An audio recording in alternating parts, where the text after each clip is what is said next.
여러분들 반갑습니다. 나무사 합격의 길 이건우입니다. 오늘은 제가 최근에 또 재밌게 보고 있는 드라마에서 이렇게 팽나무가 나오는 에피소드가 있었어요. 이 팽나무가 보호수로 지정을 받는 과정을 담은 에피소드가 있었는데 그것과 관련돼서도 뉴스 기사들이 있길래 제가 보다가 이게 뭐지? 생각이 드는 부분이 있었습니다. 바로 나무 의사와 관련된 내용이 있는 거예요. 그래서 나 갑자기 나무 생뚱맞게 그죠? 우영우로 알려진 팽나무 이렇게 나오다 갑자기 왜 나무사가 나왔나 하고 보니까요. 전국에 한 1340그루 정도가 보호수로 지정이 되어 있고 산림청에서 올해부터 15억 정도를 투입해서 도심 생활권 내 보호수 안전진단을 실시하겠다라는 거예요. 그래서 요거의 원출처를 보니까 바로 이 산림청에서 보도를 내린 자료더라고요. 그래서 올해부터 생육 상태 점검을 위한 안전진단 사업을 추진한다고 하는데 아무에게나 맡길 수 없죠. 그래서 전문가 우리 나무사 집단으로 여기 아래 있습니다. 그래서 보호수의 생육 상태 확인함과 동시에 보호수에 대한 이런 역사적 가치들을 조사해서 국민들께 돌려주겠다. 뭐 이러한 좋은 내용을 담고 있습니다. 그래서 나무사를 준비 중이신 분들에게도 솔깃한 내용이실 것 같고 나무사 분들에게도 좋은 내용일 것 같고 실제로 이 보호수 근처에 사시는 분들에게도 좋은 내용이죠. 이렇게 보호수가 계속적으로 지속적으로 관리를 받는다라는 건 굉장히 좋은 일입니다. 그래서 이러한 내용들에 있어서도 나무사가 하는 역할들이 앞으로 점차 늘어날 수 있겠구나라고 우리가 기대를 해볼 수가 있겠고 그래서 혹시나 해서 제가 또 검색을 해봤습니다. 최근에 나무사 협회 쪽과 관련된 행보들을 찾아봤는데 요게 이제 뭐 옛날부터 모아온 자료는 아니고 최근에 기사 날짜를 보면은 뭐 6월 27일, 7월 27일, 뭐 7월 25일 이렇습니다. 그래서 대부분이 이제 최근 한 달 동안 이렇게 나무사협회와 다른 뭐 산림복지 진흥원이라든지 뭐 한국수목원 정원관리원이라든지 이러한 부분들과 있어서 협력에 관련된 내용들을 기사로 우리가 찾아볼 수가 있겠습니다. 나무사 제도가 시행된 지 얼마 되지 않았죠. 그리고 본격적으로 아직 시행이 되려고 해도 한 1년 정도가 남은 시점인데 앞으로 이렇게 좀 우리가 협력이나 이런 것들을 통해서 나무사를 좀 더 많이 알리고 나무사의 역할이 많이 늘어나면 좋겠다라고 생각이 드는 부분입니다. 그래서 이러한 내용들이 앞으로 더 많아질 거라고 생각이 들고 이러한 내용들이 생길 때마다는 아니지만 어느 정도 또 제가 이야기할 만한 내용들이 생길 때마다 이렇게 모아가지고 여러분들께 소개해드리는 시간도 가져보겠습니다. 자, 그럼 오늘 본격적으로 8월 첫 번째 주차 내용 문제 보도록 하겠습니다. 자, 수목 병리학부터 보도록 하죠. 병원치에 대한 식물 방어 체계 중에서요. 우리 유도적 방어가 아닌 것을 물어봤는데 유도적 방어가 있다라는 것은 반대로 말하면 기존적 방어도 있다라는 거거든요. 이게 굉장히 좀 어려워 보이지만 굉장히 쉽습니다. 기존적 방어는 이미 있었던 거예요. 이미 갖고 있었던 것. 그리고 유도적 방어는 병원체가 침투함으로 인해서 만들어지는 것, 형성되는 것, 유도되는 것을 유도적 방어라고 합니다. 굉장히 심플하죠. 그래서 대표적으로 그럼 기존에 있었던 방어 체계들은 뭐냐? 이런 것들. 보시면 세포벽의 구조, 기공, 피목 구조, 크기, 위치, 형태 이런 것들은 다 뭐예요? 기존에 이미 식물체가 갖고 있었던 것들이에요. 그래서 이런 것들을 이용한 방어는 이미 내가 갖고 있었던 걸 활용해서 방어를 하는 것이기 때문에 우리가 기존적 방어라고 하고 유도적 방어 같은 경우에는 코르크층을 형성을 한다던가 병원체가 침투를 하게 되면 아니면 2층 형성을 통해서 병원체가 있는 부분을 그냥 탈락시켜버리는 떨어뜨려 버리는 그러한 반응을 보인다던가 그죠? 뭐 이런 정충제를 형성한다. 그죠? 뭐 이런 것들은 이런 것들은 모두 유도적 방어에 해당을 한다는 거예요.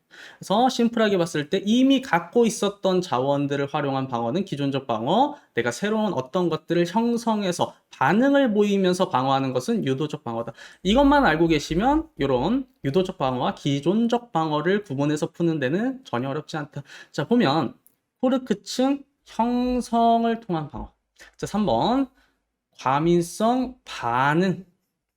그쵸? 형성, 2층 형성 이런 것들은 다 뭐라고요? 우리가 유도적 방어 병원체가 이미 식물체로 들어오고 난 뒤에 식물체가 반응을 해서 일으키는 방어 반응을 유도적 방어 반응이라고 하고 피목 형태라든지 이미 식물체가 기존에 가지고 있었던 것들은 얘는 유도적 방어가 아닌 기존적 방어로 구분을 한다. 따라서 답은 몇 번?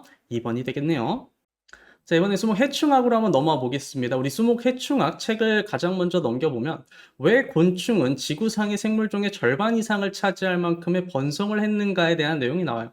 굉장히 좀 재미있는 내용인데 그것과 관련돼서도 우리 시험에서 나온 적이 있습니다. 나무사 시험에서도 나온 적이 있어요. 그래서 곤충의 번성 요인이라고 해서 어떻게 곤충이 번성을 했는가에 대한 내용을 여러분들이 좀 잘 기억을 해 두실 필요가 있는데 자, 여기 보시면 일단 1번 단단한 외골격을 가지고 있습니다. 기본적으로. 그렇죠? 곤충은 단단한 외골격을 가지고 있으면서 체액 손실을 최소화할 수 있다라고 나와 있는데 이것도 물론 맞는 말이지만 좀 더 디테일하게 가보면 반대로 말하면 바깥 외부 물질이 체내로 들어오는 것을 또 막아주기도 해요. 그러니까 체내와 체외를 확연하게 구분 지을 수 있는 이러한 외골격이 있음으로 해서 우리가 환경에 대한 저항성을 어느 정도 곤충이 기를 수가 있다는 거죠. 자, 2번 작은 크기. 그죠? 곤충은 물론 크기가 천차만별이긴 하지만 대체적으로 작은 크기를 유지하는데 생존과 생식에 필요한 자원이 최소한으로 그러니까 인풋을 최소한으로 하겠다라는 거예요. 자, 인풋은 최소한으로 하면서 작은 크기지만 반대로 얘네들은 작은 크기, 몸이 가벼운 만큼 요런 것들도 할 수 있습니다. 우리 무척추 동물 중에 유일하게 비행을 할 수 있는 생명체죠. 그래서 비행을 통해서 새 서식지로의 이런 이동도 가능하고 이런 천적을 피할 수도 있고 그래서 이러한 것들을 통해서도 곤충의 번성 요인으로 보고 있다. 자, 4번. 암컷은 여수컷과의 여러 번 교미를 통해서 정자를 많이 보관할 수 있다. 이거는 사실 어떻게 보면은 맞는 말 같기도 하지만 좀 비효율적인 게 있어요. 차라리 여러 번이 아니라 한 번의 교미를 통해서 정자를 많이 보관할 수 있으면 좋지 않을까요? 그죠? 그래서 실제로 곤충은 수컷과 한 번만의 교미를 통해서도 평생 낳을 수 있을 만큼의 알을 수정할 수 있는 그 정자를 보관할 수가 있다고 합니다. 그래서 여러 번 할 필요 없고요. 수컷과의 단 한 번의 교미를 통해서 평생 동안 사용할 정자를 보관할 수 있다. 그래서 그것을 통해서 곤충의 번성 요인으로도 작용을 할 수 있다라고 보시면 됩니다. 자, 5번. 5번 굉장히 중요해요. 짧은 생활사. 생활사라고 하는 것은 알부터 성충까지 그 기간을 말하는 건데, 요게 짧게는 몇 주에서 뭐 길어봤자 1년 안으로 보통 생활사가 거의 다 끝나잖아요. 그래서 짧은 생활사를 통해서 유전자 급원을 빠르게 얻고, 그렇죠? 아무래도 많은 개체수도 많다 보니까 환경 적응에 빨리 적응할 수 있는 이런 유전자를 통해서 뭐 예를 들어서 살충제에 대한 이런 저항성 유전자를 기를 수도 있고요. 그래서 이런 것들을 통해서 곤충의 번성 요인으로 보고 있다라고 하는 겁니다. 그래서 이런 짧은 생활사, 단 한 번의 교미를 통해서 정자를 보관할 수 있는 거, 그리고 비행, 작은 크기, 단단한 외골격 이 정도까지 해가지고 여러분들이 대표적인 곤충의 번성 요인으로 기억을 해주시면 되겠습니다. 자, 이번에 수목 생리학으로 넘어와서 우리 목질 구조와 관련된 내용을 한번 보도록 하겠습니다. 우리 나무사 시험 초기에 나온 적이 있고요. 앞으로도 시험 문제로 나올 가능성이 높은 부분이다라고 보시면 돼요. 암기를 해 주셔야 된다라는 것이죠. 자, 봄도간, 봄에 만들어지는 이 봄도간과 여름에 만들어지는 여름도간의 크기 차이가 굉장히 큰 경우, 우리가 이 경우를 환공제라고 합니다. 그렇죠? 목질 구조의 이름을 환공제라고 붙인 거예요. 자, 반대로요. 산공제는 이런 봄도관과 여름도관의 사이즈 크기 차이가 거의 없는 경우, 그죠? 우리 이런 경우를 산공제라고 하고, 여기서 중요한 건 무엇이냐면 이 환공제와 산공제에 따른 수종의 차이가 있다라는 거죠. 시험 내가 출제하는 사람이면 단순히 이런 도관의 크기로 이름을 나누는 것으로 물어보는 거에서 끝이 나는 게 아니라 수종을 같이 물어보겠죠. 그렇죠? 산공제에 해당하는 수종이 아닌 것은 이렇게 물어보기 너무 좋을 것 같아요. 그래서 단풍나무, 벚나무, 플라타너스 양버줌나무죠. 자작나무, 포플러, 칠엽수, 상록성 참나무류까지.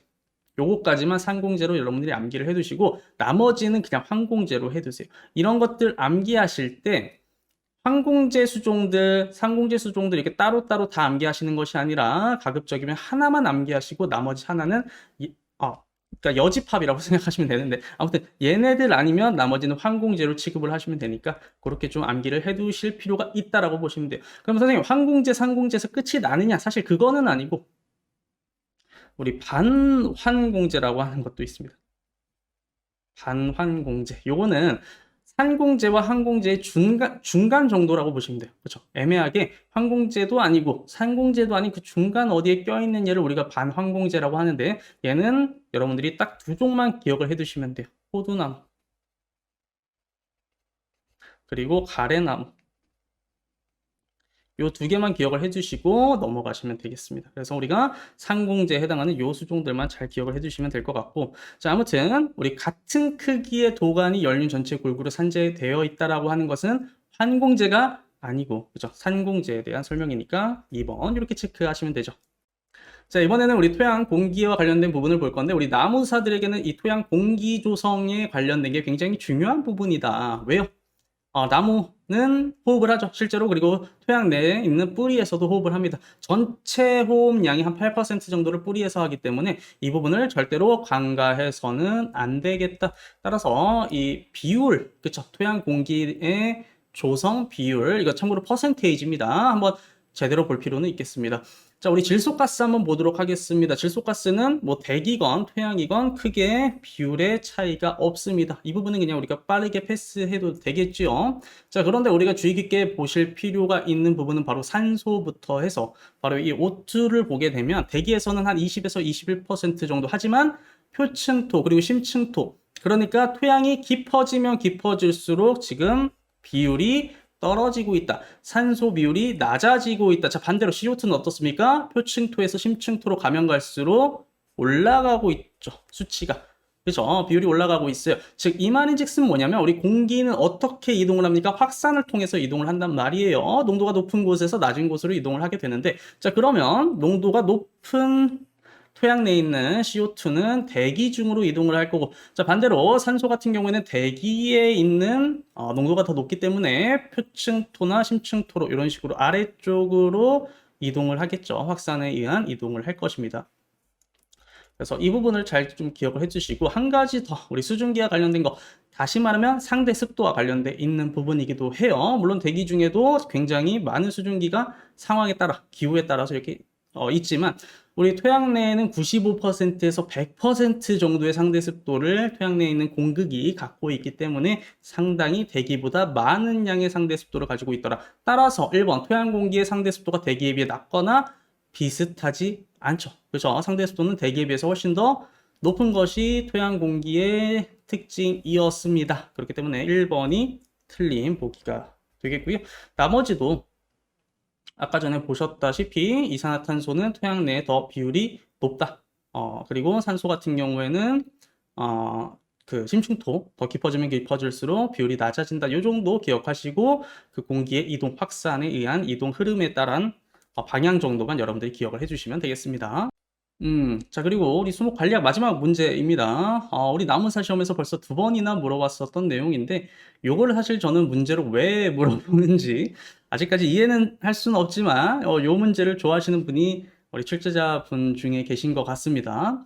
자, 농약관리법상 농약이 아닌 것을 물어봤어요. 우리 농약의 범위가요, 굉장히 넓어요. 요게 찾아보시면 아시겠지만, 우리가 뭐 잘 아는 균, 뭐 해충, 선충 이런 것들 제외하고도요. 뭐 응애, 뭐 달팽이 이런 제초제에 사용하는 이런 식물체 죽이는 것까지 해가지고 뭐 살충제, 제초제, 살균제 그거 이외에도 뭐 전착제 여기 보기에도 있죠. 전착제, 뭐 기피제, 증량제, 보조제 이런 것들을 모두 다 그냥 다 농약관리법상에 있는 농약이 포함이 되어 있어요. 굉장히 범위가 넓다라는 거죠. 자, 그러면 이런 거 암기할 때 좋은 점은 뭐다? 농약인 걸 그럼 외우지 말고 농약이 아닌 거를 외우면, 그죠? 상대적으로 우리가 좀 쉽게 갈 수가 있겠죠. 자, 그러면 5번에 보시게 되면 이 위생해충제라고 하는 게 나와요. 이게 뭐냐면 여러분들 집에 계시는 그 홈키파 있죠? 홈키파. 이런 모기 잡는 데 쓰는 거, 바퀴벌레 잡는 데 쓰는 위생해충제는 농약관리법상에서는 농약이 아닙니다. 농약관리법상에선 농약이 아니에요. 자, 그리고 대표적으로 또 하나가 있죠. 우리 나무사 시험에서 이전에 나왔었던 것 중에 이게 농약처럼 생기긴 했어요. 이름이 살서제. 그래서 쥐약입니다. 쥐약. 쉽게 말해서 쥐 잡는 약. 요거 같은 경우는 제가 정확히는 모르겠는데 아마 이게 보건복지 쪽 아마 소속인 걸로 그렇게 알고는 있습니다. 아무튼 중요한 건 뭐다? 농약관리법상 농약에 들어가지는 않고 있다. 따라서 쥐약, 살서제와 위생해충제, 홈키파 요거는 농약관리법상 농약 아닙니다. 잘 기억을 해두세요. 자, 그래서 2022년 8월 첫 번째 주 오늘 여기서 마무리 지어보도록 하겠습니다. 요 팽나무가 창원에 있다고 하니까 혹시나 창원에 계신 분들은 시간 되시면 한번 보러 가시는 것도 좋은 경험이 되지 않을까 생각이 듭니다. 그러면 우리는 다음 시간에 뵙도록 하죠.